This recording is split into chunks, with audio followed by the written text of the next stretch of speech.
जेवण बनवत असताना तुम्ही रिफाइंड ऑइलचा वापर करत आहात का? रिफाइंड ऑइल म्हणजे soybean oil, palm oil, corn oil, sunflower oil. आणि जर हे तेल तुम्ही जेवण बनवताना वापरत असाल तर मात्र तुम्ही घर बसल्या खूप साऱ्या आजारांना आमंत्रण देत आहात. रिफाइंड ऑइलमुळे तुम्हाला डायबिटीज होण्याची शक्यता आहे. तसेच याच्यामध्ये ट्रान्स फॅट जास्त प्रमाणामध्ये असतात, ज्यामुळे तुमचे बॅड कोलेस्ट्रॉल वाढू शकतं. तसेच तुम्हाला हृदयाचे आजार होऊ शकतात. यामुळे तुम्हाला कॅन्सर होण्याची शक्यता आहे. तुमची रोग प्रतिकारक शक्ती कमी होते. रिफाइंड ऑइल बनवत असताना खूप जास्त उष्णतेचा वापर केलेला असतो, त्यामुळे बियांमध्ये न्यूट्रिएंट नाहीसे होतात आणि हे तेल जास्त वेळ टिकण्यासाठी याचा वास खराब नाही आला पाहिजे त्याच्यासाठी खूप साऱ्या केमिकल्सचा वापर केलेला असतो. आणि या केमिकल्समुळे तुम्हाला चेस्ट पेन होऊ शकतो, तुमच्या रक्तवाहिन्या ब्लॉक होऊ शकतात आणि वजन वाढण्यासाठी सगळ्यात जास्त कारणीभूत रिफाइंड ऑइल आहे. सो जेवण बनवत असताना तुम्ही घरामध्ये घाण्याचे तेल, कोकोनट ऑइल किंवा mustard oil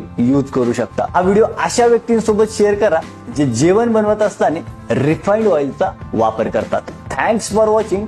follow for more.